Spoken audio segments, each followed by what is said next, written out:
O eso no.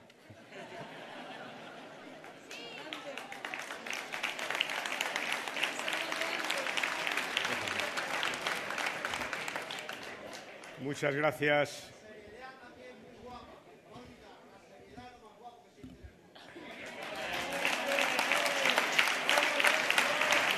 Ahí ya me has dado una salida. Me lo apunto para la próxima vez. Guapo no, pero serio. Bueno, gracias compañeros y compañeras. Gracias, Tomás, por haberme invitado a estar hoy aquí en el acto de presentación de Jaime. Sé que este acto tiene además un poco de morbillo, lo cual todavía me divierte más, ¿eh? Así que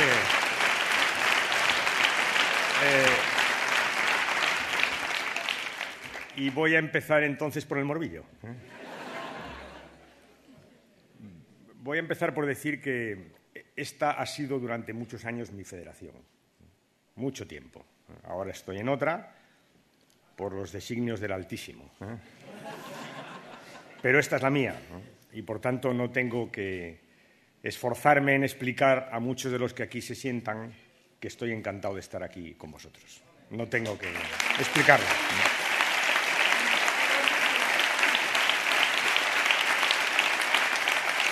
Y seguramente no tengo que gastar mucho tiempo tampoco en explicar que estoy encantado de estar con Tomás aquí hoy en este acto. Veréis, no, pero como esto tiene morbillo, voy a dar dos razones, y en parte las dos están en lo que ha dicho él aquí en esta tribuna, ¿no? La primera es que comparto con Tomás lo más importante que se puede compartir en la vida política, que son principios, valores e ideas. Son las mismas, Tomás, las tuyas y las mías. Lo más importante. Y también, y él lo ha dicho, comparto con Tomás una forma de hacer política, que en eso sí, Tomás y yo somos un poquitito singulares. Y es que a los dos nos gusta decir lo que pensamos. Decirlo con franqueza. Nos gusta, veréis, nos gusta dar la cara, que esa es una forma de entender la política. Y por eso estoy muy cómodo con él. Y por eso sé que él va a dar la cara por ser presidente de la Comunidad de Madrid. Y por eso le digo hoy aquí que él dará la cara y yo con él. Y yo con él.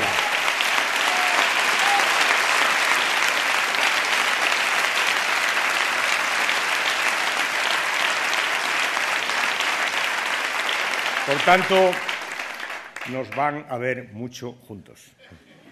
No sé si les va a gustar, pero nos van a ver mucho juntos.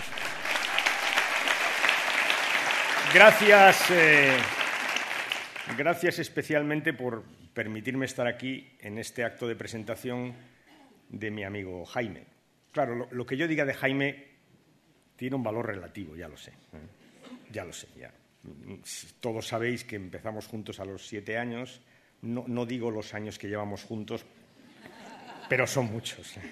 Aunque él está mejor conservado que yo, pero tenemos los mismos. Son muchos. Y es verdad que hemos compartido pues, educación, profesión.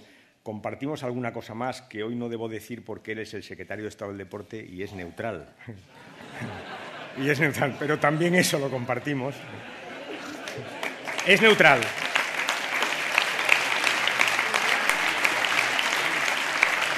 Compartimos, como con Tomás, ideas, valores, muchos años de socialismo madrileño, muchas asambleas, muchos congresos, compartimos muchísimas cosas. Y ahora compartimos una ilusión, una gran ilusión que compartimos con Tomás, compartimos con todos los que estáis aquí, que es la ilusión de cambiar el Ayuntamiento de Madrid. La ilusión de volver al Ayuntamiento de Madrid, Juan. La ilusión de volver a ver un socialista en el Ayuntamiento de Madrid. Esa es la ilusión que compartimos, que es seguramente, lo decía él, la ilusión más grande de su vida. Y como es la más grande de su vida, es la más grande de mi vida. Compartimos esa ilusión.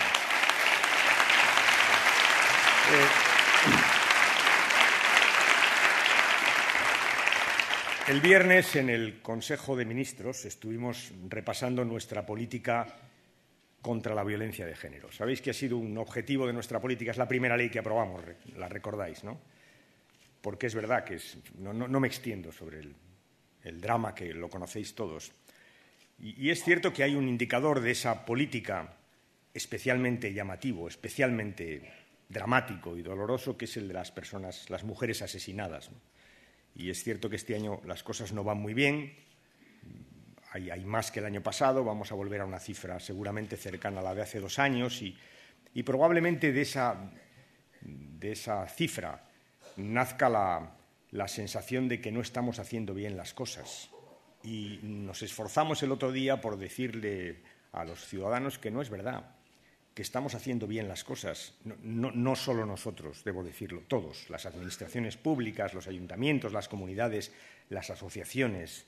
Estamos trabajando todos para proteger a las mujeres que sufren maltrato. Y les explicaba que tenemos un sistema de protección que afecta a casi 200.000 mujeres que están en este momento en una base de datos y que están protegidas y que están evaluadas en el mejor sentido de la expresión para saber cuándo aumenta su peligro, porque es verdad que pueden producirse cosas, por ejemplo, que el maltratador salga de la cárcel, y si sale de la cárcel es muy importante que lo sepa la policía para estar encima. Tenemos 200.000 mujeres protegidas y me esforzaba por decir que estas 200.000 mujeres hoy viven más libres que hace 5 o 6 años, mucho más libres. Entre otras cosas, han denunciado. Muchas de ellas han tenido el valor de ir a una comisaría y decir, a mí me pasa esto. Y ese es el comienzo de la libertad cuando tienes un problema de maltrato en tu casa. Y si hago este largo excurso es para hablar de esto, que me parece muy importante, es para llegar a una cosa que quería llegar, que es al Ayuntamiento de Madrid. Veréis. Y entonces empleé un argumento que creo que es bueno, porque el Ayuntamiento de Madrid hizo hace unos años una campaña, la recordaréis, que estaba bien. Yo soy, como Jaime y como Tomás, muy partidarios de reconocer las cosas que se hacen bien. La campaña estaba bien. La campaña decía, ¿qué pasaría si no hubiéramos hecho nada? ¿Os acordáis de esa campaña? Y entonces yo le decía, trataba de transmitir a los ciudadanos, ¿y qué pasaría si no hubiéramos hecho nada contra la violencia de género? Si no hubiéramos hecho una ley y el esfuerzo de poner policías, guardias civiles, de poner asociaciones, policías locales. Me recordaba el alcalde de Fuenlabrada, y es verdad que mencioné su policía porque está muy implicada en este tema. Y me preguntaba retóricamente, ¿qué pasaría si no hubiéramos hecho nada? Pues mirar, probablemente estas 200.000 mujeres hoy sencillamente serían menos libres, estarían más asustadas, estarían siendo maltratadas. Esa es la realidad. Y esa realidad me permite iniciar este acto preguntándome también ¿y qué pasaría si Gallardón no hubiera gastado el dinero a manos llenas? ¿Y qué pasaría si Gallardón no hubiera gastado el dinero que no tenía? Pues seguramente que los madrileños pagaríamos una tasa de basura menor, porque fijaros, pagamos una tasa de basura como si no hiciéramos otra cosa en el día que generar basura. Es verdad. Y es muy importante porque hemos tenido un debate y es muy importante decirles a los madrileños que no se dejen engatusar, como ha hecho Jaime desde aquí. Es muy importante decirles a los madrileños que la deuda de Gallardón es de Gallardón. No es de nadie más, ni de los madrileños, ni por supuesto del Gobierno de España. Es de Gallardón. Y que esa deuda, como señalaba Jaime, va a hipotecar durante mucho tiempo a todos los madrileños y a todas las madrileñas. Es muy importante explicarle que la deuda es su deuda, que no mire para otro lado, que la deuda es su deuda y que tiene que dar una explicación a los madrileños de por qué les han endeudado para muchos, muchos, muchos años y por qué, como decía Jaime, va a tener que restringir muchas políticas.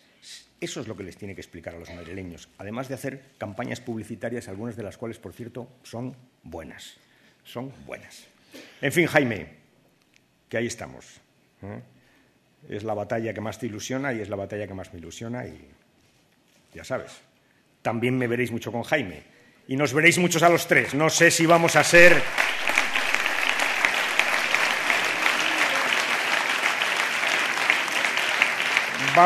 un buen trío.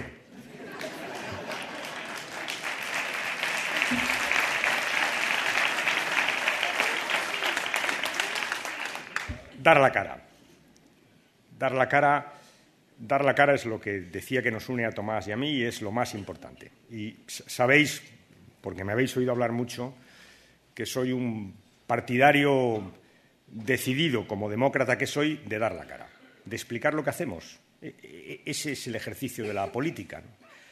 Cuando hay elecciones, además, muchísimo más. Pero todo el tiempo hay que explicar lo que estás haciendo. Y fijaros, cuanto más difícil sea lo que estás haciendo, más tienes que explicarlo. También os lo he dicho muchas veces, no les podemos pedir a los ciudadanos un cheque en blanco, no se lo podemos pedir, no nos lo van a dar, no tienen que dárnoslo. Ni tan siquiera, fijaros, les podemos pedir a los ciudadanos que digan sí a todo lo que hacemos. No es razonable.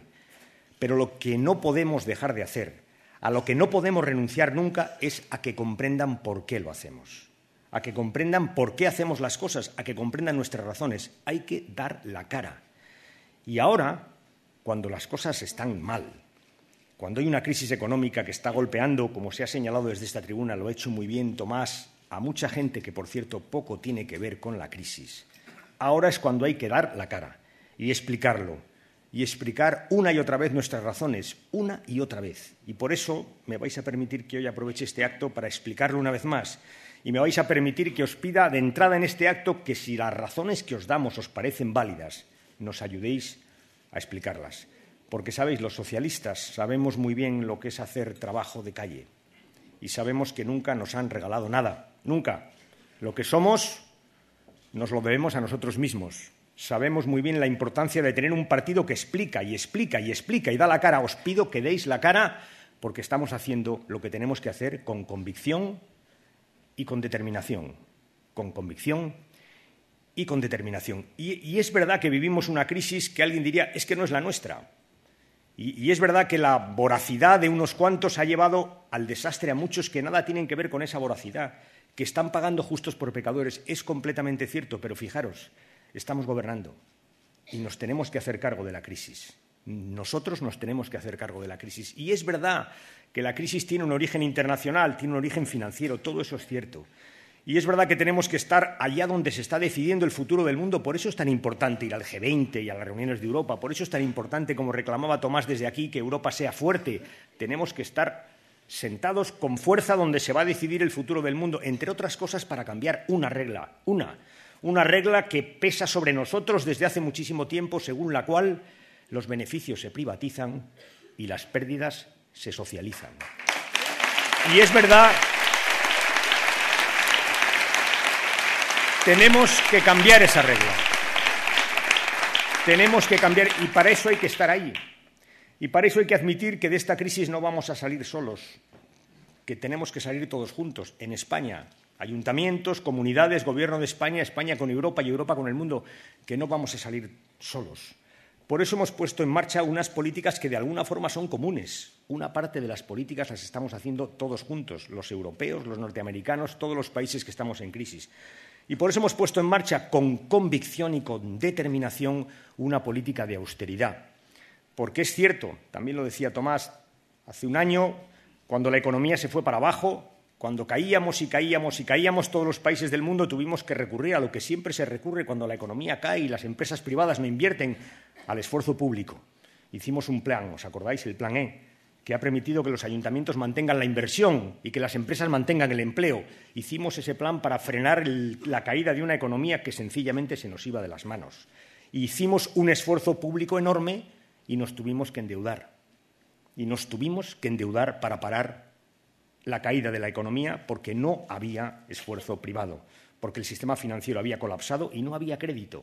Y tuvimos que hacer un esfuerzo enorme de endeudamiento que tenemos que pagar. Y es cierto que en enero y febrero del año pasado, ¿os acordáis? Cuando la crisis griega, de repente nos encontramos todos los europeos que los bancos nos decían oye, que debéis mucho dinero y no creemos que lo vayáis a pagar.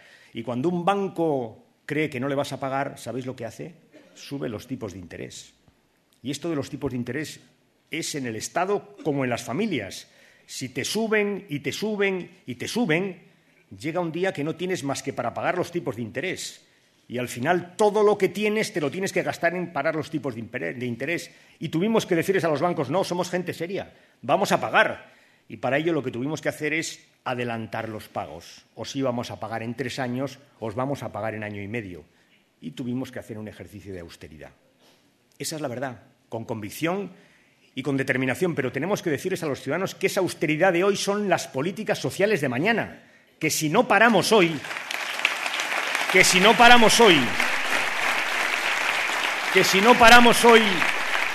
el crecimiento de nuestros tipos de interés, estamos hipotecando gravemente las políticas sociales del mañana. Y tuvimos que hacer una política de austeridad.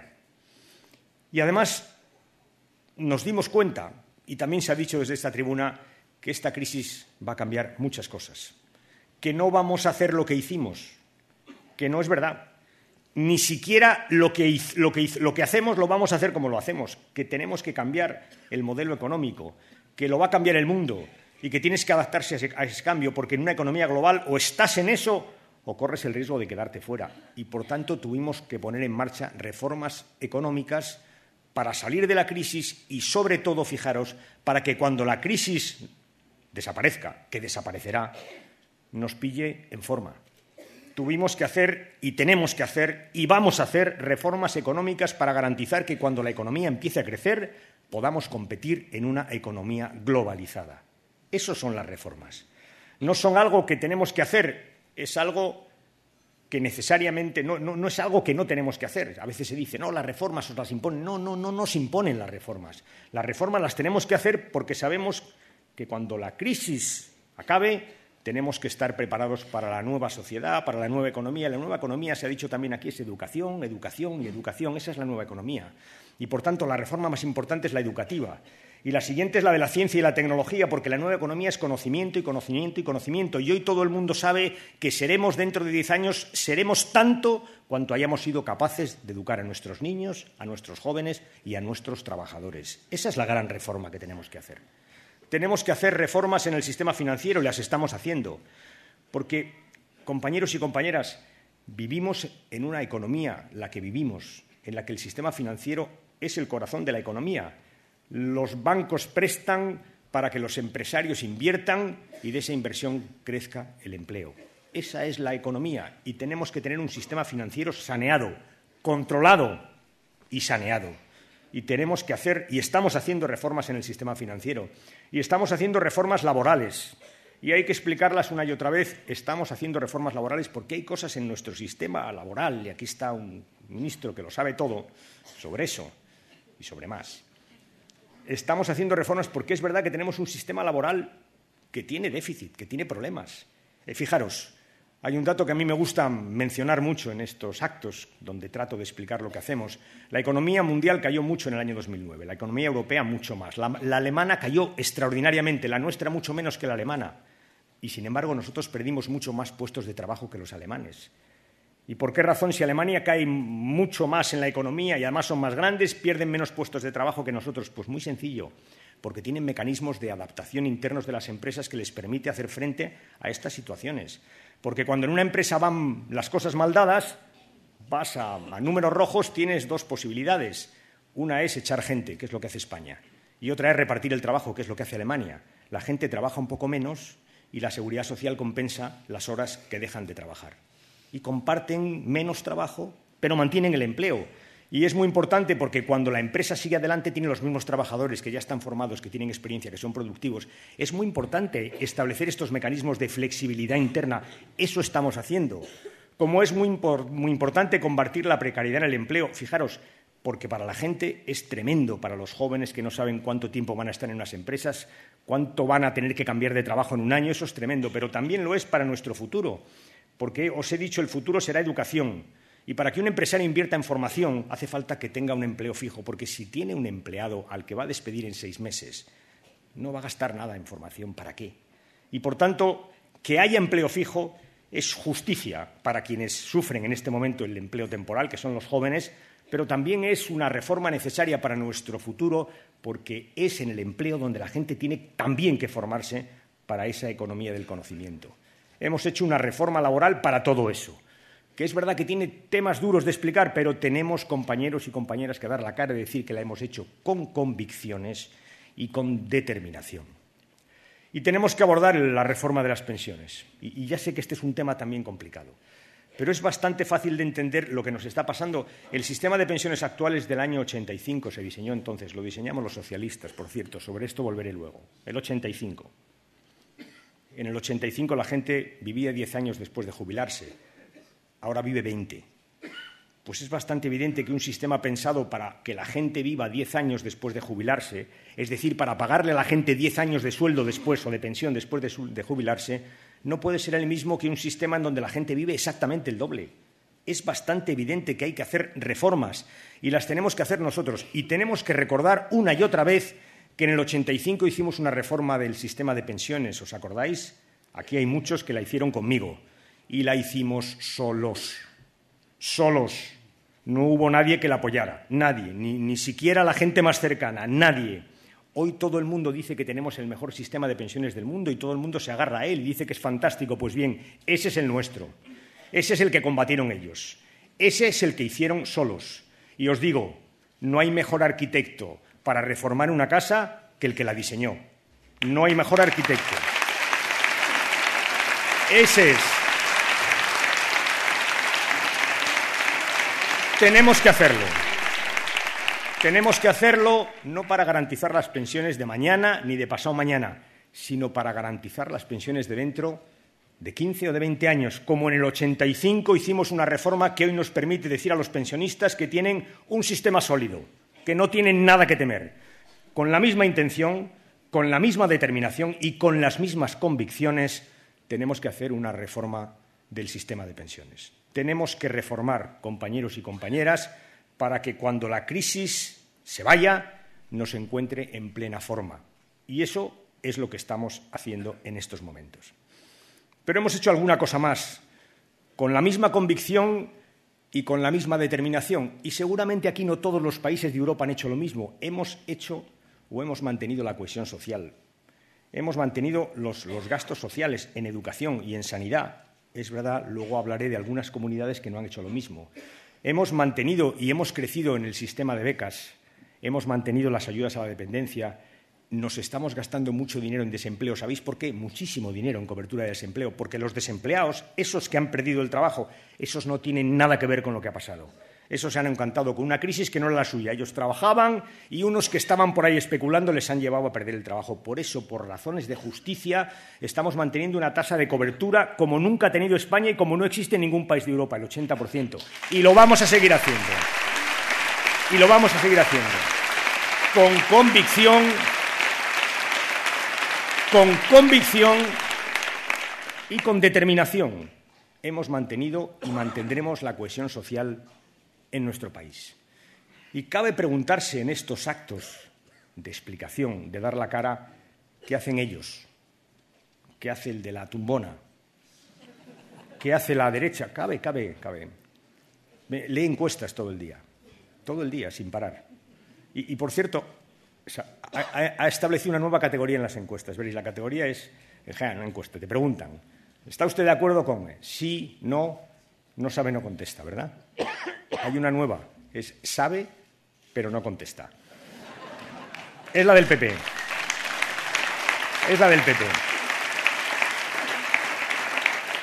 Y le preguntan, ¿qué haría usted para reformar el mercado laboral? Señor Zapatero, convoque usted elecciones. ¿Qué haría usted para mantener sólido nuestro sistema de pensiones? Pues le pediría al señor Zapatero que convocara elecciones. ¿Y usted qué haría para ganar confianza en la economía española? Pues le pediría al señor Zapatero que mañana mismo convoque elecciones. ¿Y usted qué haría para salir de la crisis? Pues le pediría al señor Zapatero que convoque elecciones. Eso es. En resumen, fijaros, cuando tiene que hablar el señor Rajoy para defender la solvencia de España, calla. Y cuando tiene que callar para no crear incertidumbre sobre la economía española, entonces habla. Esa es la política del señor Rajoy. Hablar cuando tiene que callar y callar cuando tendría que hablar. Esa es exactamente la política. Estamos solos. Y no quieren decir lo que van a hacer. Y además es razonable, desde el punto de vista desde el suyo, que solo piensan en lo mismo, que es llegar y llegar y llegar, o mejor, quitarnos y quitarnos y quitarnos. Sí. Esto Sí. Es muy importante. Sobre esto me podría extender, pero ya voy muy largo. Pero es muy importante, ¿eh? Es muy importante esto que os he dicho, que quieren quitarnos y quitarnos y quitarnos todavía más que llegar y llegar y llegar. Es muy importante. Pero, en fin, no lo dicen, lo esconden, lo saben. Yo muchas veces me lo pregunto, pero ¿cómo es posible que no sepan? Os recomiendo a los que os interese la cosa legislativa que hagáis un ejercicio, que vayáis a las enmiendas del Partido Popular a la reforma laboral. ¿Os acordáis? La gran reforma, estaban todo el día piándolas. La reforma, hay que hacer una reforma laboral. Y llegaron las enmiendas y yo las cogí pensando, aquí está la solución de los problemas del mundo. Nada. Gas, puritito gas. Y es porque alguien le dice, no hagas nada. No vaya a ser que se enteren de lo que vas a hacer y entonces digan la que nos viene encima, no hagas nada. Pero claro, tienen un problema. Que es muy tarde. Tienen un problema y es que, claro, la gente no es tonta, recuerda, y sobre todo tienen gobiernos y hacen cosas en el ayuntamiento y en la comunidad. Y es verdad, hacen lo que hacen con la sanidad y eso lo saben los madrileños. Y nuestra obligación es decirles a los otros españoles, al resto de los españoles, a los que no tienen la pesada carga sobre ellos de tener un gobierno de derecha como el de Madrid, cuidado, mirar lo que hacen. Esta semana me contaba un amigo una cosa que se me quedó grabada que me pareció fantástica, ¿no? Me dijo, fui al médico a pedir hora para el especialista y entonces me dijo el especialista, le voy a dar hora para noviembre. Y él dijo, si no le importa, para el lunes no, que tengo algo que hacer. El otro le miró estupefacto y no, para noviembre del año que viene. Claro, está así. Y la educación. Claro, todo el mundo habla de la educación. Ayer tuvimos una reunión con los empresarios, ¿sabéis? Y hubo muchos que hablaron de la educación y que hicieron hincapié en la educación. Y es así, yo lo he hecho también en este meeting y además sabéis que me interesa y me gusta especialmente, ¿no? Pero claro, examinemos la política educativa de Esperanza Aguirre. Es que es de las comunidades que menos gasta en educación, cuando es de las más ricas.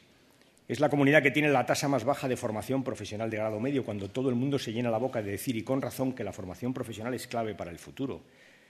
Es una comunidad en donde hay familias, casi 30.000, que no tienen una plaza en escuelas infantiles. Y fijaros, esto es importante, esto sí que es grave, porque la desigualdad en la cuna, esa es la cuna de las desigualdades. Esa sí que es grave. Es así. Y ahora resulta que ha puesto en marcha, de tapadillo, una suerte de cheque escolar, que me vais a permitir que os lo explique durante 30 segundos, pero es que es muy importante, tenéis que saberlo. Ahora, en la Comunidad de Madrid, en la última ley, la que están aprobando ahora, ¿la habéis aprobado? Ahora, estáis en ello. A ver si hay suerte, hombre, paráis esto, ¿eh? Ha puesto unas deducciones fiscales para las familias que llevan sus hijos a la escuela privada, vamos a llamarla pura. Sabéis que en España hay 3 tipos de escuela, la escuela pública, la escuela concertada, que es privada pero pagada con fondos públicos, y luego una escuela privada, que es donde yo decido ir y pago. Bueno, a la gente que lleva ahí a sus hijos, que no son precisamente los más pobres de la localidad, les ha puesto una desgravación fiscal, que es una forma de subvencionar la escuela privada. La que no está subvencionada, porque una parte está subvencionada, muy subvencionada la concertada, porque nosotros lo hicimos, por cierto, pero está. Y además bien. Y claro, el cálculo es muy fácil de hacer. Es decir, si tú pones desgravaciones fiscales es porque tienes menos ingresos o porque te van a llegar menos ingresos. Si tú desgravas fiscalmente a la gente, esa gente no va a pagar y te van a llegar menos ingresos. Y tendrás que recortar de algún sitio, porque las cosas no están como para no hacer recortes. ¿Y de dónde va a recortar? Pues de la escuela pública. Es así. Es que es así de grave. Cuando tú pones exenciones fiscales, en este caso para pagar la educación privada, tendrás que quitar de algún sitio porque recibes menos ingresos. Por tanto, ese tipo de políticas de cheque escolar que ella defiende tanto, al final no os engañéis, se defienden en nombre de la libertad, pero ocultan otra cosa muchísimo más grave, que es un trasvase de fondos. Al final, quien subvenciona la educación privada no concertada, la educación privada pura, lo que está haciendo es descapitalizar la educación pública. Es exactamente así. Y hay que decírselo, eso es muy grave. Y ese es el modelo. Al final Rajoy trata de esconderlo todo, pero Esperanza nos lo recuerda una y otra vez, eso cuando a él no se le escapa en alguna entrevista, que es lo que realmente le gustaría hacer. Y es así. Dejadme. Y el modelo se resume en 3 palabras, son recorte, privatización y retrocesos. Recorte social, privatización de los servicios públicos y retroceso en el tema de las libertades, que es un tema muy importante y que también se ha señalado aquí por Tomás, muy importante, porque esto que está pasando en Madrid, esto entre rijoso y delictivo, esto es muy importante, esto afecta mucho a la moral de la gente y hay que salir al paso, ¿eh? Hay que salir al paso con mucha firmeza de este tipo de comportamientos, repito, que son entre rijosos, delictivos y, en todo caso, amorales, cuando no inmorales, pura y sencillamente. Termino ya. Trato de deciros, y lo vamos a hacer en estos actos, que la salida de la crisis es muy importante, que nos estamos jugando algo muy importante. Fijaros, las elecciones son siempre claves, es el momento en el que la gente decide su futuro, pero si hay algunas importantes, son estas en las que realmente vamos a decidir el futuro, porque es verdad que se va a establecer un nuevo sistema económico, vamos a ir a un nuevo modelo económico, y es cierto que, como siempre en la historia, eso es impepinable, hay una salida a la derecha y una salida a la izquierda. Y lo que vamos a decidir exactamente es eso, es si se defienden los intereses generales o no, es si defendemos el estado del bienestar o no, eso es lo que estamos discutiendo. Leeros hoy los periódicos, eso es lo que se está discutiendo. Y eso es lo que tenemos que llevarle a la conciencia de la gente, porque es verdad que ellos tratan de desanimarnos, que ellos solo tienen una estrategia política, solo uno, es quedarse con su voto y que el nuestro se quede en casa. Solo esa estrategia. Y sería terrible que la derecha permaneciera en el poder porque la izquierda se quede en casa cuando más necesitan los ciudadanos las políticas de izquierda. Sería terrible.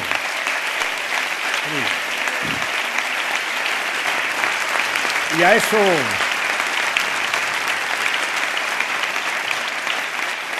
a eso es a lo que os estamos llamando esta mañana hoy aquí. A trabajar para que esto no pase, porque, compañeros y compañeras, solo perdemos, cuando no damos la cara, es decir, cuando desistimos. Pero si la damos con convicciones y con determinación, que son las nuestras, convicciones socialistas y la determinación de los socialistas, si la damos, compañeros y compañeras, somos imbatibles. Muchas gracias, buenos días y a trabajar.